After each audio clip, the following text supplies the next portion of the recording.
കഴിഞ്ഞ ദിവസമാണ് ഇന്ത്യ നമ്മുടെ രാജ്യത്ത് വലിയ ജാഗ്രതാ നിർദ്ദേശം പുറപ്പെടുവിച്ചിട്ടുണ്ട് എന്നുള്ള റിപ്പോർട്ട് പുറത്തുവന്നത്.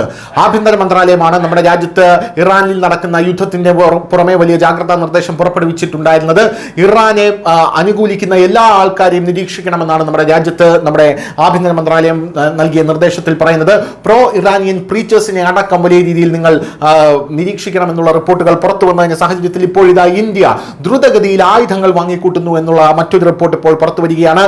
ഇന്ത്യ 5 പുതിയ S-500 കൂടെ ഇപ്പോൾ റഷ്യയുടെ കയ്യിൽ നിന്നും ഉടനെ ഇറക്കുമതി ചെയ്യാനായുള്ള കരാറിൽ ഒപ്പിടുകയാണെന്നുള്ള റിപ്പോർട്ടാണ് ലഭിക്കുന്നത്.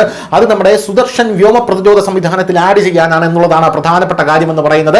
സുദർശൻ വ്യോമ പ്രതിരോധ സംവിധാനം എന്ന് പറയുന്നത് നമ്മുടെ രാജ്യത്തെ സമ്പൂർണ്ണമായി സംരക്ഷിക്കുന്ന അയം ഡോം പോലെയുള്ള അല്ലെങ്കിൽ അമേരിക്കയുടെ ഗോൾഡൻ ഡോം പോലെയുള്ള വലിയ രീതിയിലുള്ള വ്യോമ പ്രതിരോധ സംവിധാനമാണ് എന്നുള്ളതാണ് നേരത്തെ തന്നെ ഇന്ത്യയുടെ പ്രധാനമന്ത്രി നരേന്ദ്രമോദി പറഞ്ഞത്. അതിനായി ഇത്ര പെട്ടെന്ന് തിരക്കിട്ട് S-400 മേടിക്കുമ്പോൾ അതെന്തിനാണ് എന്നുള്ള ചോദ്യം വലിയ രീതിയിൽ ഉയർന്നു വരുന്നുണ്ട്. ഇന്ത്യയും റഷ്യയും തമ്മിലുള്ള ഒരു പ്രധാന പ്രതിരോധ കരാറിനുള്ള ഒരുക്കങ്ങൾ ആരംഭിച്ചിരിക്കുകയാണ്.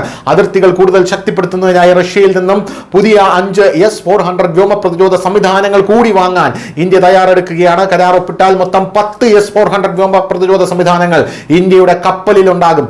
മാധ്യമ റിപ്പോർട്ടുകൾ പ്രകാരം റഷ്യയിൽ നിന്ന് ഈ സംവിധാനം വാങ്ങാനുള്ള ദ്രുത ശ്രമങ്ങൾ ഇന്ത്യ ആരംഭിച്ചിട്ടുണ്ട് എന്നാണ് ഇപ്പോൾ അറിയാൻ സാധിക്കുന്നത്. നേരത്തെ ഫെബ്രുവരി 12 ഇന്ത്യൻ പ്രതിരോധ മന്ത്രാലയത്തിന്റെ ഡിഫൻസ് അക്വിസിഷൻ കൗൺസിൽ നിരവധി ചരിത്രപരമായിട്ടുള്ള പ്രതിരോധ കരാറുകൾക്ക് അംഗീകാരം നൽകി. ലോകത്തിലെ ഏറ്റവും ശക്തമായ വ്യോമ പ്രതിരോധ സംവിധാനമായിട്ടുള്ള S-400നായി 10,000 കോടി രൂപയ്ക്ക് റഷ്യയിൽ നിന്ന് 288 മിസൈലുകൾ കൂടി വാങ്ങാൻ ഈ യോഗത്തിൽ ഇന്ത്യ അംഗീകാരം നൽകി കഴിഞ്ഞു എന്ന റിപ്പോർട്ടുകൾ ലഭിക്കുന്നു. കഴിഞ്ഞ വർഷം ഓപ്പറേഷൻ സിന്ദൂറിനിടെ S-400ന്റെ അപാരമായ ശക്തിയിൽ ലോകം മുഴുവൻ സ്തബ്ധരായിരുന്നപ്പോൾ ഈ പുതിയ വാങ്ങൽ ഇന്ത്യയുടെ ആകാശ അതിർത്തികളെ ശക്തമായ ഒരു കോട്ടയാക്കി മാറ്റുമെന്ന് തന്നെയാണ് പ്രതിരോധ വിദഗ്ധരടക്കം വിലയിരുത്തുന്നത്. ഇന്ത്യ റഷ്യയിൽ നിന്ന് S-400 സുദർശൻ വ്യോമ പ്രതിരോധ സംവിധാനത്തിന്റെ 5 പുതിയ സ്ക്വാഡ്രണുകൾ വാങ്ങാനായി തയ്യാറെടുക്കുമ്പോൾ ചങ്കിടിക്കുന്നത് പാകിസ്ഥാൻ അടക്കമുള്ള രാജ്യങ്ങൾക്കാണ് എന്നുള്ള കാര്യത്തിൽ തർക്കമില്ല.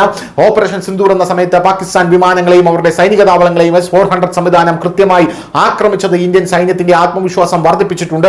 ആ സമയത്ത് അതിർത്തിക്കപ്പുറത്ത് 314 കിലോമീറ്റർ ആഴത്തിൽ നിന്ന് ഈ സംവിധാനം ആക്രമണം നടത്തുകയും പാകിസ്ഥാനെ അവരുടെ വ്യോമത്താവളം മാറ്റാൻ നിർബന്ധിതരാക്കുകയും ചെയ്തു. ഈ മഹത്തായ വിജയം മനസ്സിൽ വെച്ചുകൊണ്ട് റഷ്യയിൽ നിന്ന് S-400ന്റെ 5 സ്ക്വാഡ്രണുകളും പാൻസിൻ ഷോർട്ട് റേഞ്ച് സിസ്റ്റവും കൂടി വാങ്ങാനുള്ള തയ്യാറെടുപ്പുകൾ ഇന്ത്യൻ സൈന്യം ഇപ്പോൾ ആരംഭിച്ചു കഴിഞ്ഞു. News desk news India Malayalam.